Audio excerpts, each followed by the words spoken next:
नमस्कार मित्रों, मैं मुकेश श्रीवास्तव एक बार फिर भगवत गीता पे चर्चा के लिए। मित्रों, रोज की तरह पहले हम रिव्यू करेंगे अब तक हमने चर्चा में क्या जाना। तो अभी तक हमने चर्चा में ये देखा पहले अध्याय में कि अर्जुन डिप्रेशन में आ जाते हैं युद्ध में अपने बांधुओं को देख के, और 47 श्लोक तक आकर के वो अपना तीर धनुष रख देते हैं कि मैं युद्ध नहीं करूंगा, या कह करके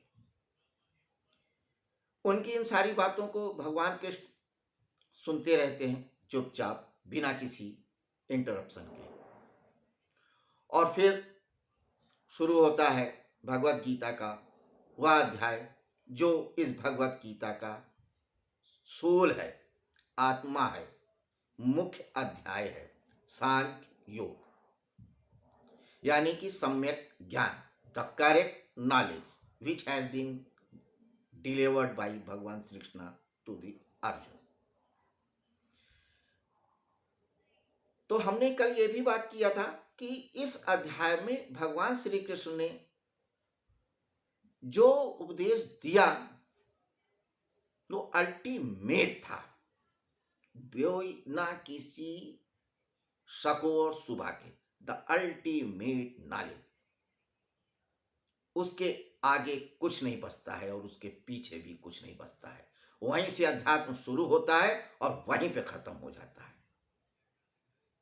समझने वाला चाहिए, बाकी तो सिर्फ व्याख्या थी। महात्मा अर्जुन के शंकाओं का समाधान किया था।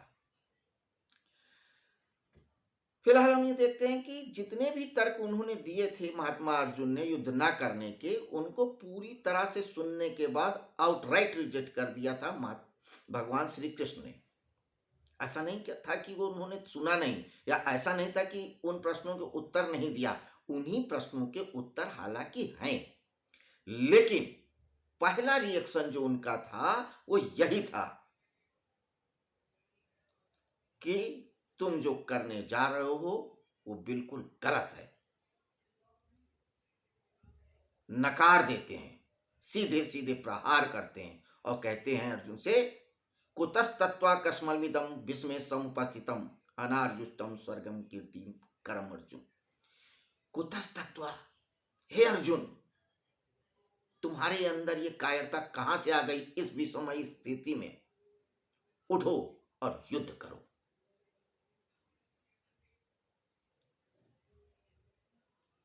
इतना प्रहार पा करके महात्मा अर्जुन तिलमिला जाते हैं। कोई भी होता तिलमिला जाता, परेशान हो जाता, उत्तेजित हो जाता। वही भगवान चाहते भी थे, महात्मा अर्जुन की वही प्रतिक्रिया भी रही। वो प्रतिरोध करते हैं, अपनी बातों को फिर से साबित करने की कोशिश करते हैं, लेकिन दूसरी तरह से। क्योंकि हमारे साथ भी तो यही होता है। अगर हम कोई चीज एक बार सोच लेते हैं और कोई प्रतिरोध करता है तो तिलमिलाते हैं, अपनी बात को सिद्ध करने की कोशिश करते हैं। और वैसे भी तो महात्मा अर्जुन नर थे और भगवान श्री कृष्ण नारायण थे। यहां पे एक बात और समझ लें, महात्मा अर्जुन और भगवान श्री कृष्ण को नर और नारायण का अवतार कहा जाता है। सामान्यतः हमारे दिमाग में बनता है देवता की छवि, कि कोई ऊपर से उतरा। हो सकता है उतरे हो सकता आए हो, लेकिन सांसारिक दृष्टिकोण से अगर देखो तो ये सिंबॉलिक है कि अर्जुन नर है जो हम हैं, कृष्ण परमात्मा है जो हमें होना है। तो नर से नारायण होने की विधि है भगवत गीता में। हम सब नर हैं, अर्जुन भी नर ही थे, मनुष्य थे, मन से चलते हैं। तो मनुष्य की जितनी भी कमियां और खूबियां हैं सब उनमें थी। खूबी थी, वो भी चतुर थे, विवेकशील थे, संवेदनशील थे, एक क्षत्रिय होने के नाते युद्ध प्रिय भी थे, कुटुंब लोग के लोगों से उनमें प्रेम भी था, लेकिन परमात्मा तो नहीं थे, नारायण तो नहीं थे। इतना तो डिफरेंस था ना। तो नर से नारायण होने की ये यात्रा कर रहे हैं हम लोग, कैसे हुआ जाए। तो अब यहां पे देखिए एक चीज कि भगवान श्री कृष्ण ने जब उनसे कहा कि कुतस्तत्वाकस्मन्मिदम्, ये कायरता कहां से आ गई, इसको छोड़ो और युद्ध करो, तो अपनी बात को वो कैसे रखते हैं, तर्क से। वो फिर उसी बात को दोहराते हैं और दूसरी तरीके से समझाते हैं। क्या कहते हैं सुनिए। कथम भीष्महम संख्ये दोड़म च मधुसूदन ईशुभि प्रतियोत्स्याम पूजा हारि वरसूदन। हे मधुसूदन, मैं रणभूमि में भीष्म और द्रोण के साथ बाणों से कैसे युद्ध करूं, क्योंकि अरिसूदन, हे अरिसूदन, दोनों ही पूजा के योग्य हैं। अरि मानव शत्रु, हे शत्रुओं का दमन करने वाले, तुम तो शत्रुओं का दमन करते हो ना, शत्रुओं का ही दमन किया, लेकिन ये तो हमारे शत्रु नहीं है ना, इंटेंशनली वो कह रहे हैं अरिसूदन मधुसूदन को, केशव को, कि शत्रु होते तो मैं मार देता, ये तो अपने हैं, कैसे मारूं, तुम ही बताओ। अपनी बात को रख रहे हैं, जस्टिफाई करें ईशु भी बाणों से। आगे फिर कहते हैं, गुरुन हत्वा ही महान भावान श्रेयो भोक्तुम भैक्षम पी लोके हत्वार्थ कामांत गुरु है भुंजी भोगान रुधिर प्रतिष्ठान।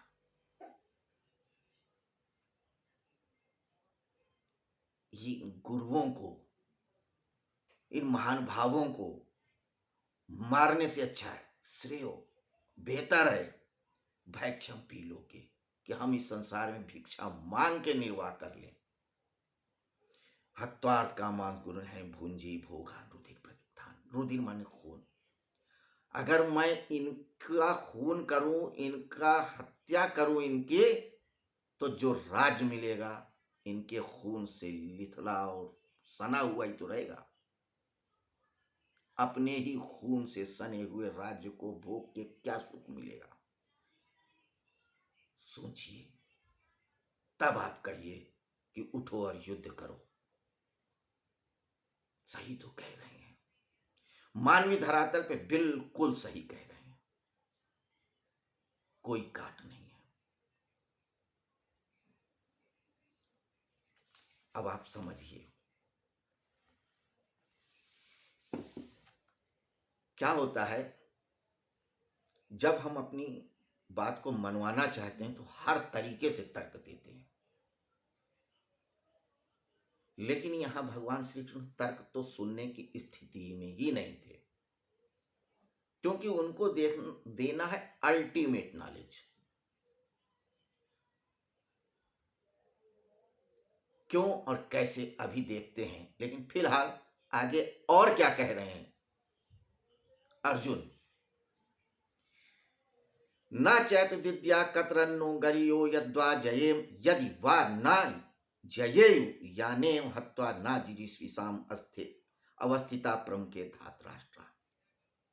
हम यह भी नहीं जानते, ना चैत दिद्या, हम ये नहीं जानते कि हम लोग युद्ध में जीतेंगे या नहीं जीतेंगे, कौन जीतेगा, हम में से कौन श्रेष्ठ है, गरियो कौन श्रेष्ठ है।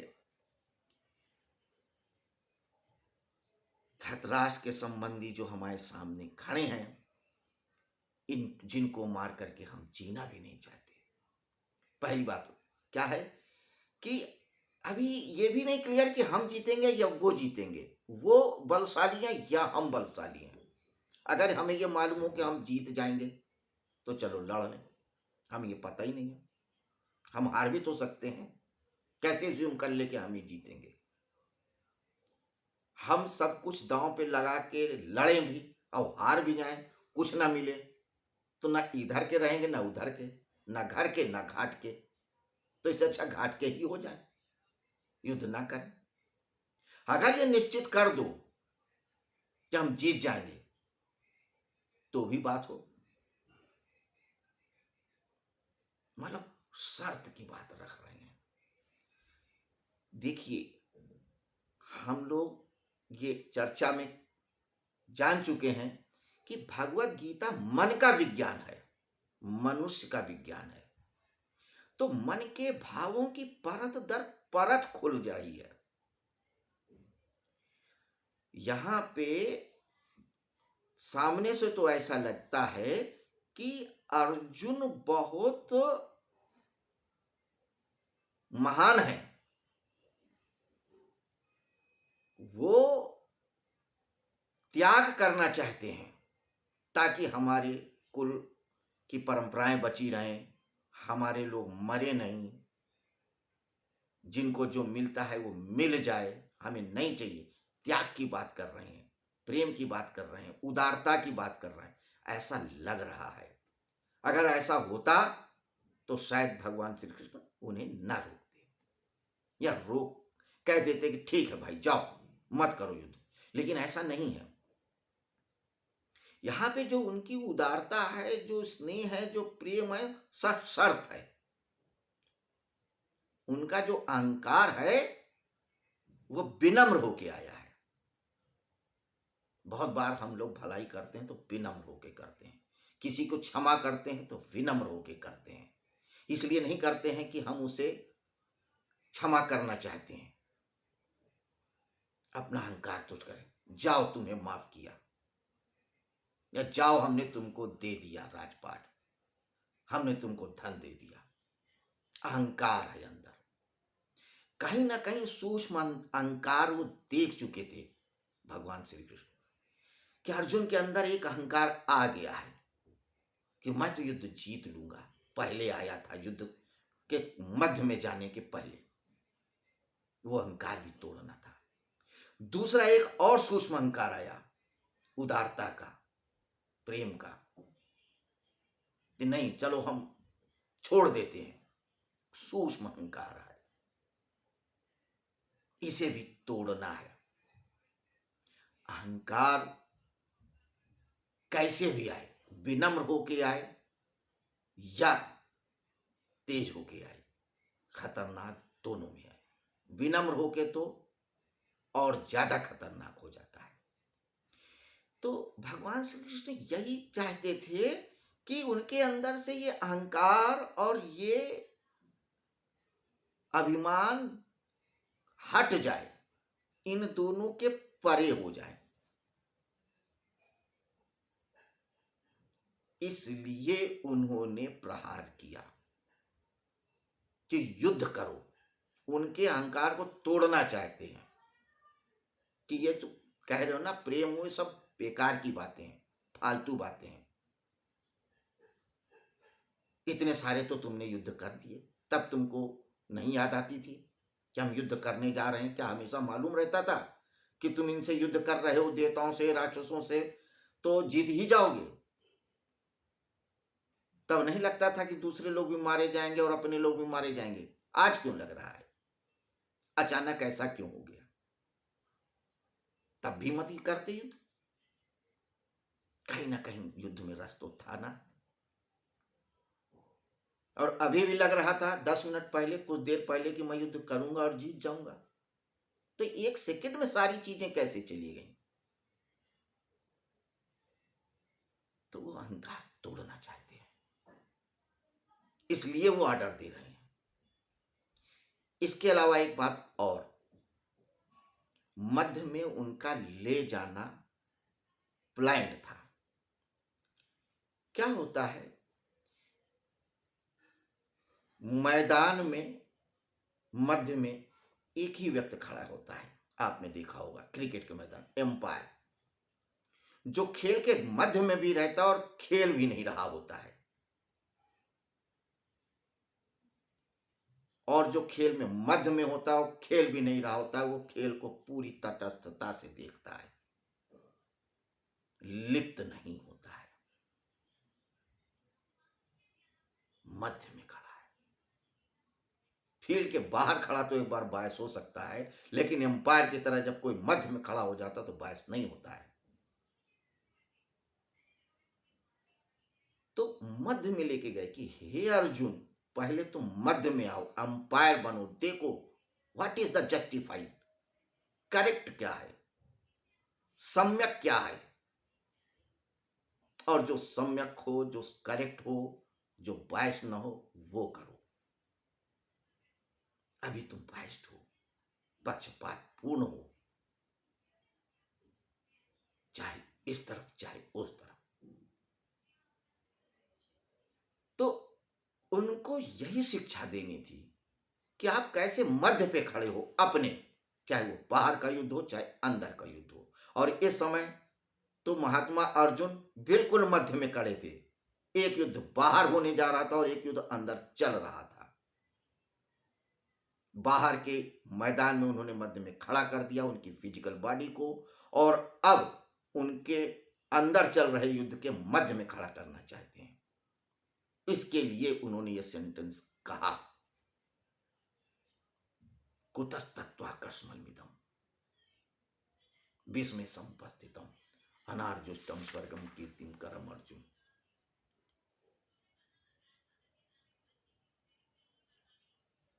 और प्रहार कर रहे हैं कि तुम जो ये कायरता वाली बात कर रहे हो ना, पृथ्वी नहीं स्वर्ग में भी सुख नहीं देगी। इसलिए क्या कहते हैं, क्लैब्यम्मा इसम गमा पार्थ ने तो उपदे क्षुद्रम हृदय दौर्बल्यम तक्तोत्तिष्ठ परंतप, तक्तोत्तिष्ठ, इस दुर्बलता को त्याग दो, उठो और युद्ध करो। दुर्बलता छोड़ो, ये युद्ध का समय और युद्ध करो। युद्ध के समय ज्ञान की बातें, और ज्ञान करते समय युद्ध सोचना, दोनों गलत है, दोनों ही मूर्खतापूर्ण है। लेकिन अभी मध्य में अर्जुन आए कहां हैं? अभी तो वो खिलाड़ी की तरह खेल ही रहे हैं। इस समय उनकी स्थिति डावाडोल है, तो फिर प्रतिरोध कर रहे हैं, तर्क दे रहे हैं। हालांकि तर्क पिछले अध्यायों जैसे नहीं थे, थोड़ा कमजोर पड़े हैं, थोड़ा हिले हैं, तो अब समझाने की कोशिश कर रहे हैं। पहले कारण बता रहे थे, अब उनसे प्रति उत्तर में पूछ रहे हैं कि अब आप ही उत्तर दो। हमने तो बता दिया कि मैं युद्ध नहीं करूंगा, अब आप ही बताओ कि मैं क्यों युद्ध करूं या क्यों ना करूं। अगर आप कह रहे हो करो तो क्यों करूं? उनसे उत्तर चाह रहे हैं। अभी उन्होंने निर्णय दिया था। तो एक बात और, जब आपने निर्णय ले लिया कि युद्ध नहीं करना है, तो फिर अब आप पूछ क्यों रहे हो? इनडायरेक्ट वे में उठते और चले जाते, कह देते भैया ये लो तीर और धनुष, जिसको लड़ना हो लड़ ले। लेकिन नहीं, आप खड़े हो। क्यों खड़े हो भाई? कहीं ना कहीं आकांक्षा है कि आप सजेस्ट करो, जस्टिफाई करो कि अगर मैं युद्ध करूं तो मेरे ऊपर बुराई ना आए, हार जाऊं तो बुराई ना आए। यार मैंने तो पूरी कोशिश किया, अंत समय तक किया, कहा भी कि मैं युद्ध नहीं करूंगा, आप ही लोगों ने लड़वा दिया, आप ही लोगों ने मरवा दिया, मेरी तो कोई गलती नहीं थी। आप अपने आप को साफ सुथरा करना चाहते हो। अरे राज्य तुम भोगोगे, जीत जाओगे, कृष्ण कहां आते हैं बीच में? लेकिन खूंटी आप उनको भगवान श्री कृष्ण को बना रहे हो। क्यों बता रहे हो भाई कि मैं युद्ध नहीं करूंगा? राज्य आपका, परिवार आपका, बंधु बांधव आपके, आप मत करो युद्ध। मैं कौन होता हूं बीच में? क्यों बता रहे हो मेरे से? नहीं करना है तो जाओ, आपने तो निर्णय ले लिया। और जब निर्णय ले लिया तो फिर रुके क्यों? जाओ। रुके हैं, गए नहीं हैं, सिर्फ धनुष और बाण ही रखा है। क्यों? क्योंकि कहीं ना कहीं अंदर एक द्वंद्व अभी भी था या है कि कोई निश्चित कर दे, मेरे ऊपर दोषारोपण ना आए, मैं महान बना रहूं, मैं महात्मा बना रहूं, मैं अच्छा बना रहूं। कि मुझसे तो युद्ध करवाया गया, मुझको तो राज्य चाहिए ही नहीं था, मैं तो भीख मांग के काम कर लेता, जीवन चला लेता, लेकिन सब लोगों ने कहा तो मुझे करना पड़ा। दोनों हाथ लड्डू चाह रहे हो, भगवान श्री कृष्ण ऐसे थोड़ी छोड़ देंगे। यही यही मनुष्य करता है, बहुत बार गलत करता है और हानि दूसरे के सर पे फोड़ देता है। तो महात्मा अर्जुन के तर्कों से यही लग रहा है कि भाई मैं नहीं करूंगा युद्ध। और अगर मान लो नहीं करना है, वो आप कह भी रहे तो आप बता दो भाई, जस्टिफाइड होगा तो वो मैं निर्णय ले लूंगा। करना होगा तो करेंगे, नहीं करना होगा तो नहीं करेंगे, लेकिन वजन तो डालो अपने तर्क में। अब आगे वो और क्या कहते हैं कि गुरुन हत्वा ही मान भाव श्रेयो भोक्तुम भैक्षमपि लोके हत्वार्थ का मानतु गुरुन है भुंजी भोगान रुधिर प्रतिष्ठान। कि इन संबंधियों के खून से सना हुआ राज भोगने से क्या फायदा, जबकि हमको यही नहीं पता है कि हम जीतेंगे या हारेंगे। अब इतना कह चुकने के बाद महात्मा अर्जुन थोड़ा सा सोचने पे आते हैं कि कृष्ण जैसी चेतना कह रही युद्ध करो, फोर्सफुली कह रहे हैं, तो थोड़ा और हिलते हैं। अब वो कहते हैं कि भैया यही बात कि आप बताओ, कार्पण्य दोषोपहत स्वभाव प्रच्छामि त्वाम धर्म सम्मूढ़ चेता यच्छेयस्या निश्चितम ब्रूहि तन्मे शिष्यते हम साध माम त्वाम प्रपन्नम।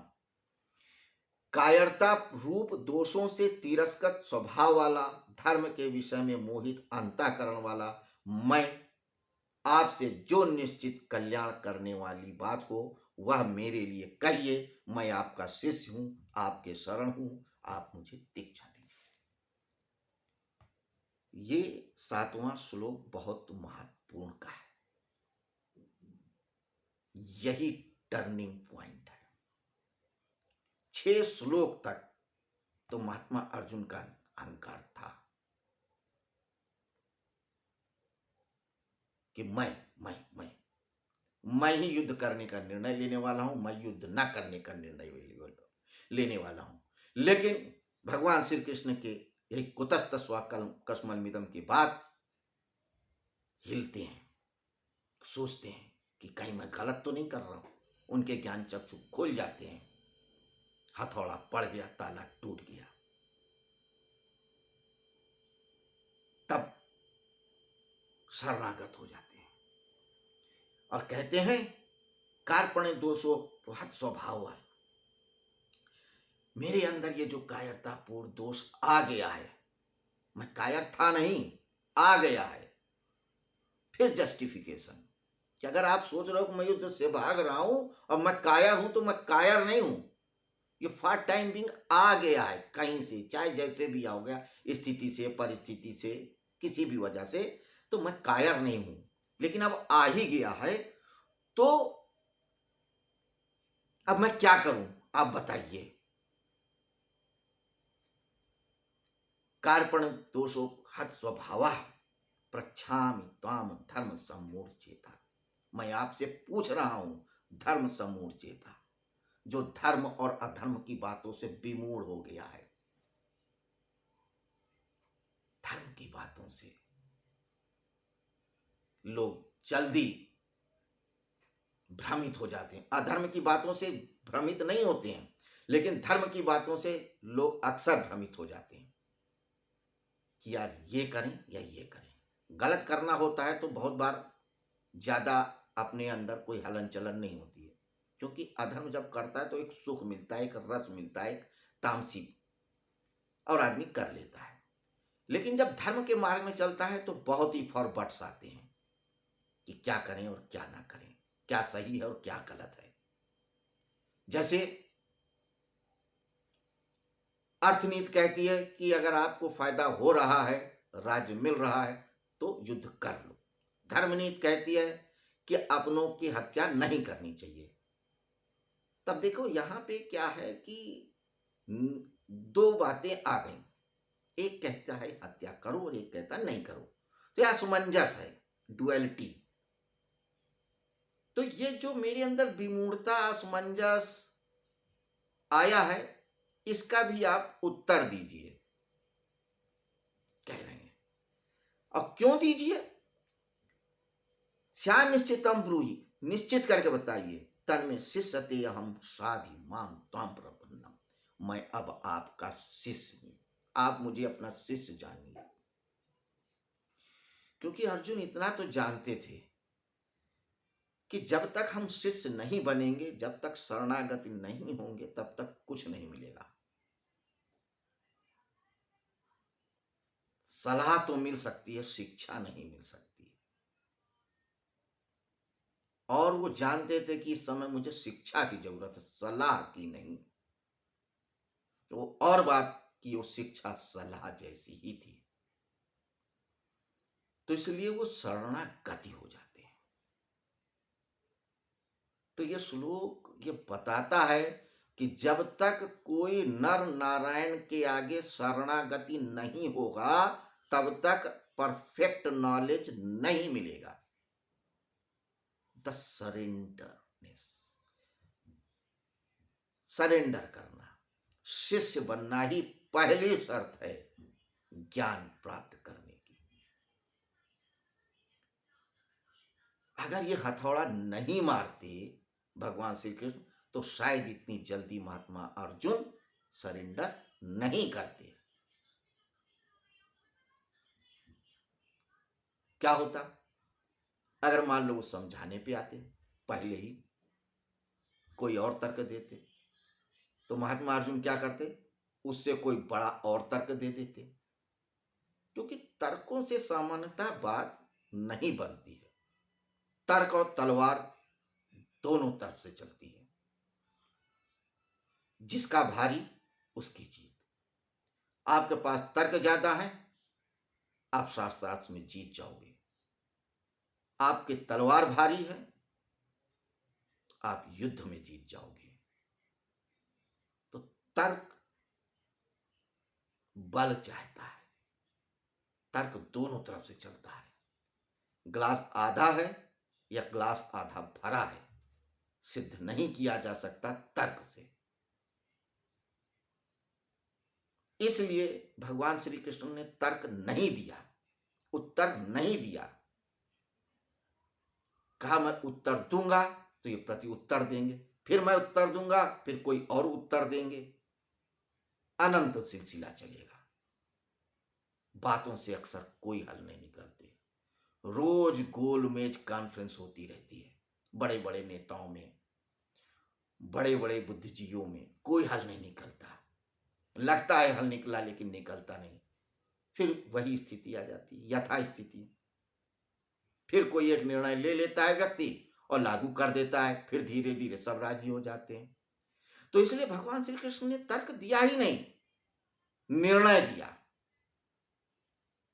कि तुम उठो और युद्ध करो।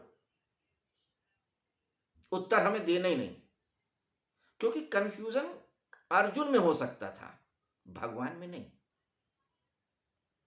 कोई कंफ्यूजन नहीं था। युद्ध करना है तो करना है, ना रहना मनुष्य ना। मन तो डामाडाल होता ही रहता है। मन क्या है? पुल है, लक्ष्मण झूला है, हिलता रहता है, हिलता रहता है। संभल के चलना होता है, संभले नहीं कि गिरे। तो मन रूपी लक्ष्मण झूला पे चलना आसान नहीं होता है। भगवान के पास मन नहीं है, अगर है भी तो मन का भी मन है, और वो मन के पार भी है, मन के भीतर भी है, मन ही है। वहां कंफ्यूजन नहीं है। इसलिए उन्होंने कोई कंफ्यूजन वाली बात नहीं की, इफ और बट की बात ही नहीं की। उन्होंने कहा युद्ध करना है तो करना है, उठो और करो। समझिए, ये है मनोविज्ञान, जो भगवत गीता के एक एक श्लोक में है। उधेड़ना पड़ता है, इन पृष्ठों को पलटना पड़ता है, तब जाके ये अर्थ खोलते हैं। भगवत गीता बहुत सामान्य है, बहुत सरल है, इतनी सरल कि जरा से भी समझ में आए, लेकिन असली अर्थ तभी खुलते हैं जब आप गहरे उतरो। खैर, तो 7वें श्लोक में भगवान श्री कृष्ण के सामने सरेंडर कर जाते हैं महात्मा अर्जुन। तो पहली शिक्षा भी यहां पे ये मिलती है कि अल्टीमेट ज्ञान, सम्यक ज्ञान, करेक्ट नॉलेज के लिए सरेंडर होना पड़ता है, अहंकार को विलगित करना पड़ता है, छोड़ देना पड़ता है। देखिए, अगर रिश्ते की बात करें तो भगवान श्री कृष्ण अर्जुन के साले थे। जीजा को समझाना बड़ा कठिन होता है, जीजा तो वैसे ही टेढ़ा रहता है, यहां पे जीजा को समझाना था। सोचिए, जीजा तो साले को समझाते ही रहते हैं, अबे साले तू ये कर ले, अबे तू वो कर ले, लेकिन साला जीजा को समझाए ये बहुत कम होता है, रेयर होता है। तो यहां पे साले समझा रहे हैं, फिर सारथी हैं समझा रहे हैं, तो इसलिए समझा पाए क्योंकि भगवान थे, नारायण थे। तो सरेंडर करना, नारायण के आगे सरेंडर करना पड़ता है, तब आदमी ज्ञान को प्राप्त करता है। इसके अलावा एक थोड़ी सी बात विषय से हटके, भगवान श्री कृष्ण का क्या है, सारथी हैं। ये हमारा शरीर ही रथ है, इस शरीर के रथ को क्या है, परमात्मा ही चलाते हैं, लेकिन लगता कौन है, हम चला रहे हैं, मन चला रहा है। मन तो तीर व धनुष लिए रहता है, हर समय युद्ध के लिए तैयार रहता है। अर्जुन है ना, डामाडोल रहता है। अर्जुन का एक अर्थ ये भी होता है, हिलता डुलता। हम समझते हैं कि हम मन से चल रहे हैं, मैं कर रहा हूं, मैं ये हवेली बना रहा हूं, मैं कारखाना चला रहा हूं, मैं पहाड़ पे जा रहा हूं, मैं ये युद्ध कर रहा हूं, मैंने ये निर्णय लिया, मैंने ये काम किया, मैंने वो काम किया। मैं यानी मन मन मन। आज मेरा मन ये है, आज मेरा मन वो है। मन डामाडोल होता रहता है, लेकिन जरा सा धक्का लगता है और ये मन का मालिक खत्म हो जाता है, जरा से में डिप्रेस हो जाता है, जरा से में खुश हो जाता है, क्योंकि इस मन को चलाने वाला तो कोई और है,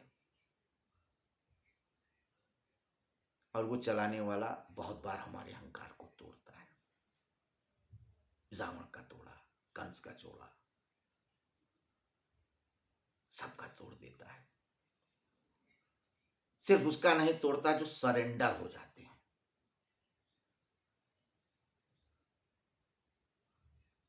जो सूर हो जाते हैं, मीरा हो जाते हैं, कबीर हो जाते हैं, गोपी हो जाते हैं, भक्त हो जाते हैं, उनका शिष्य हो जाते हैं। तो नर से नारायण होने का पहला स्टेप है, स्टेप की सरेंडर हो जाओ। तो अब करेक्ट नॉलेज क्या मिली इस अध्याय से, सरेंडर होना।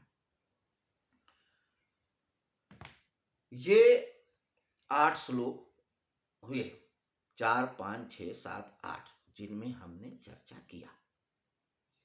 पहले में महात्मा संजय ने सिर्फ बताया कि महात्मा अर्जुन की आंखों में आंसू है, दुखी हैं, कायरतापूर्ण भावों से भरे हुए हैं। उनको देख करके भगवान श्री कृष्ण उनसे कहते हैं उठो और युद्ध करो, लेकिन उनकी बात को अनसुनी करके फिर तर्क देते हैं। महात्मा अर्जुन, उनको लगता है कि मेरे तर्क सही नहीं है, कहीं ना कहीं मैं गलत हूं, तो फिर वो सरेंडर कर देते हैं, और सरेंडर करने के बाद फिर क्या होता है ये हम देखेंगे, क्योंकि अब 2 श्लोक बाद शुरू होगा वो ज्ञान जो 5000 सालों से मानव जाति को तार रहा है, ज्ञान की गंगा में बहा रहा है, एक रोशनी की तरीके से चल रहा है, मशाल की तरीके से। लेकिन उस ज्ञान पे चर्चा करेंगे हम कल। फिलहाल इतना ही। धन्यवाद। नमस्कार।